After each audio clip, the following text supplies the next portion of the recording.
Hello. This recording is a free gift to you from the Mary Foundation. We hope you find this recording so informative and moving that you'll consider sharing it with others.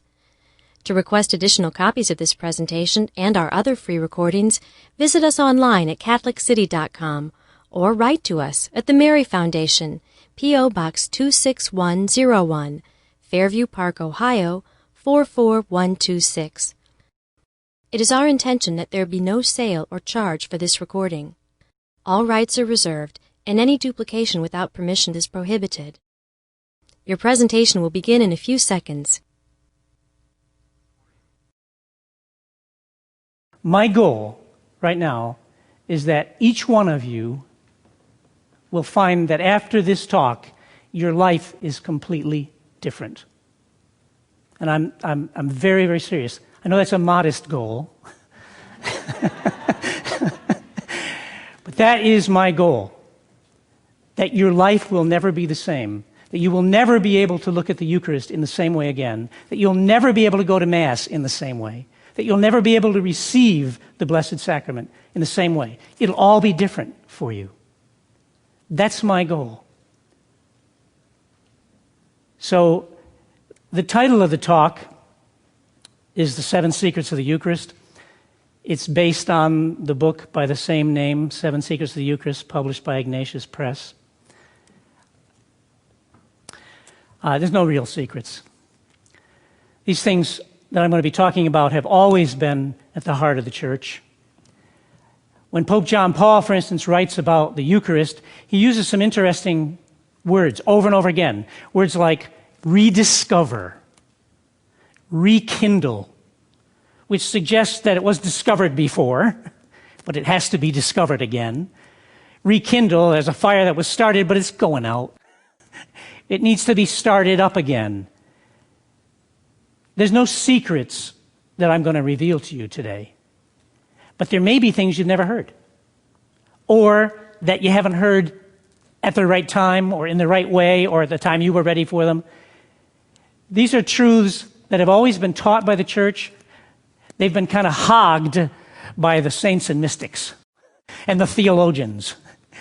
And, you know, we average folks, at least I'm an average folk, I never got a lot of it. I don't know whether it wasn't preached from the pulpit enough or whether I just wasn't getting it. But there are a lot of things about the Eucharist that never clicked for me. I thought it was about receiving communion. Anybody else ever think that? The Eucharist. Oh yeah, every Catholic knows about the Eucharist. I'm a good practicing Catholic. I receive the Eucharist every Sunday. Or maybe I need more than that. Maybe I receive even daily.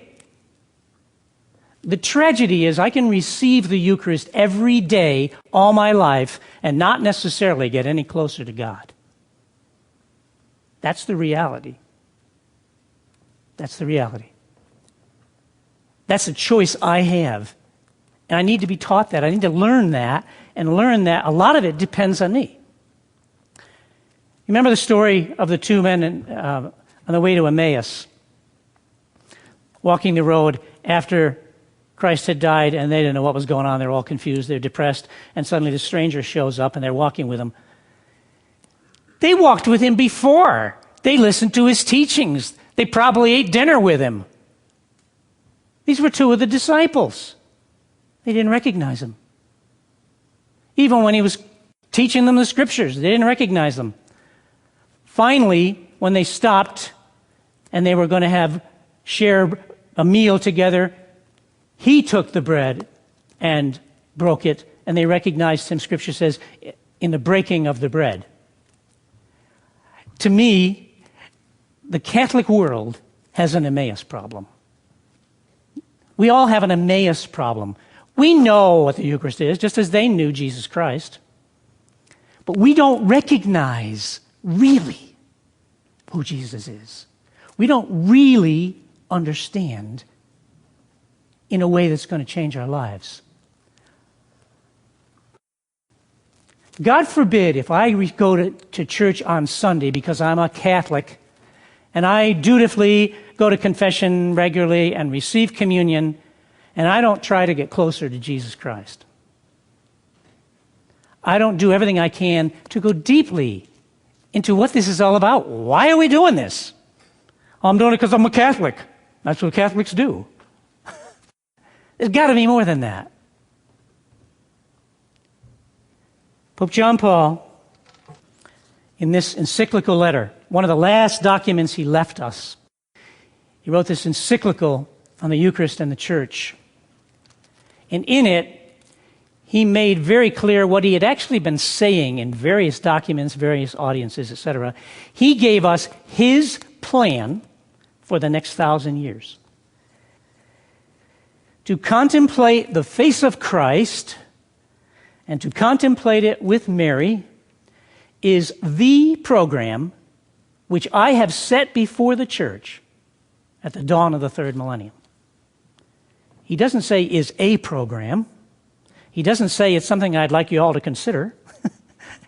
He says this is the program that I have set for the church at the dawn of the third millennium.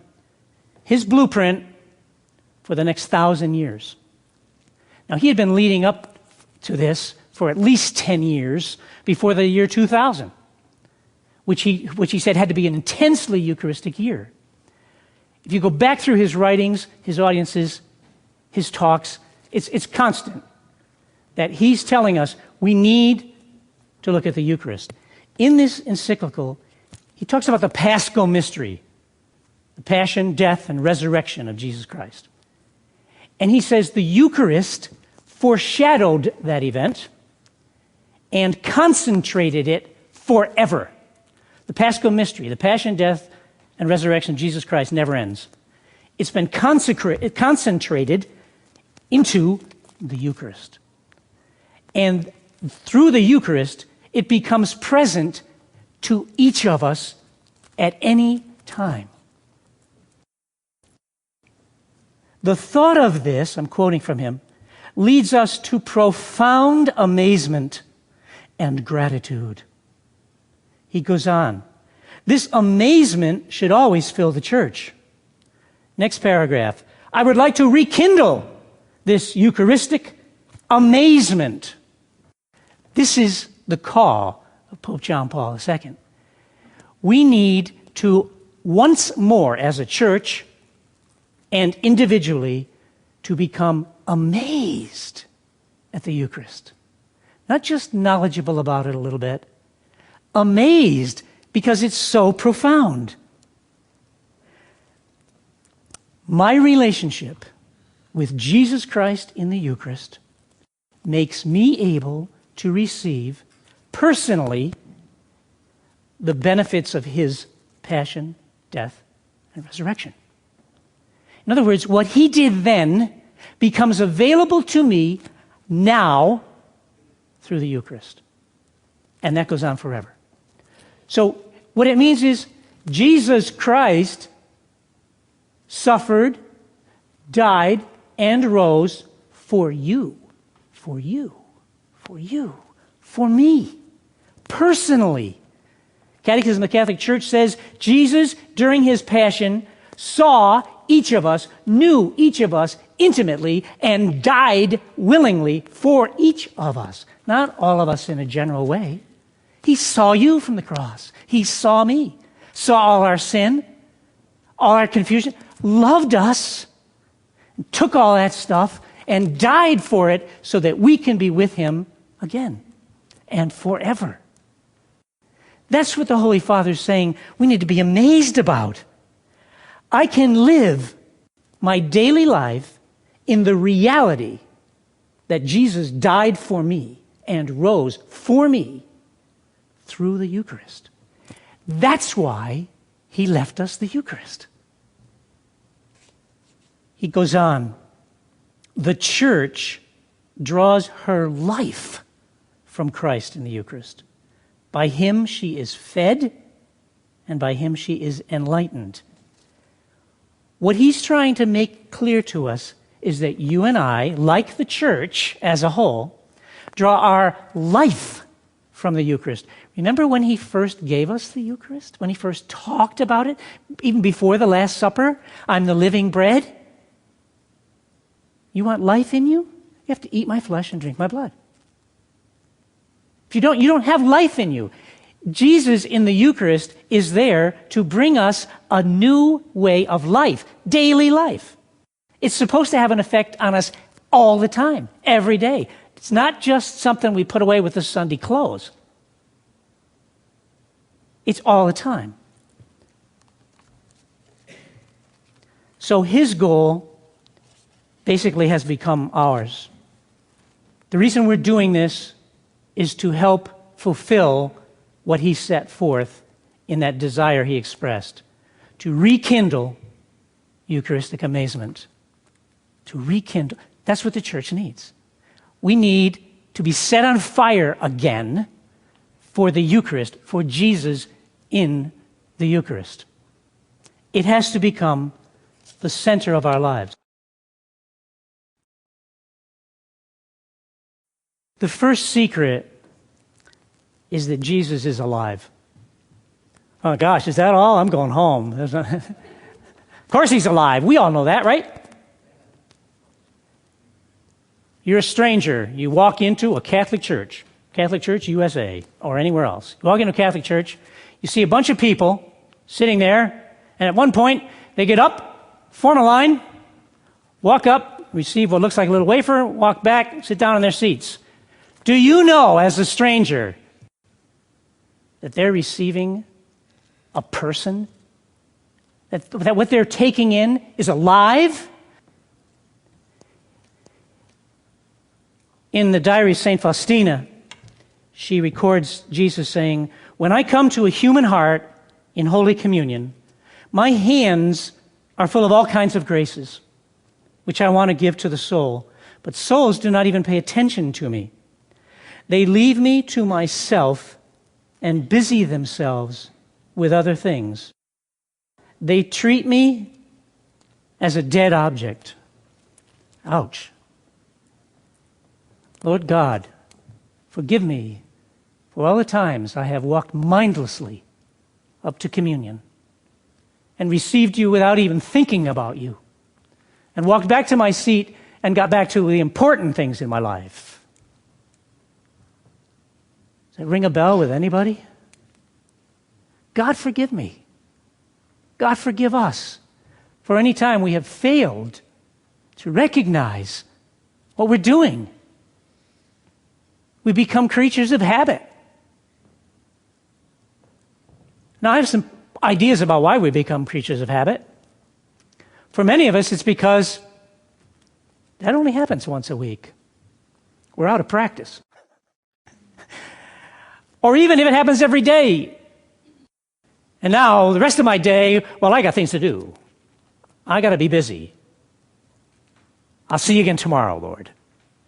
Or I'll see you again next Sunday, Lord. It can't be that way.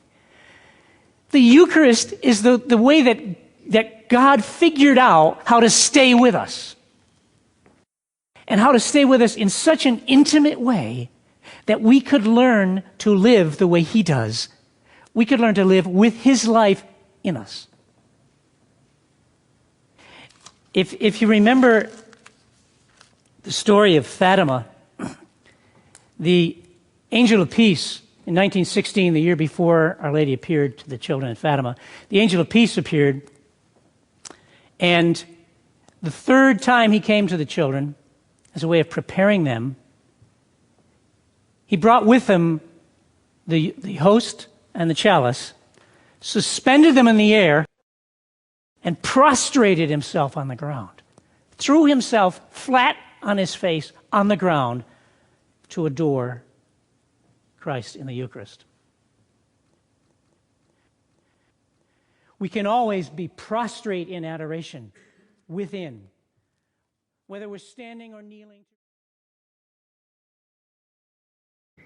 To hear the rest of this recording or any of our other free life-changing Catholic talks, please visit our website at Catholicity.com.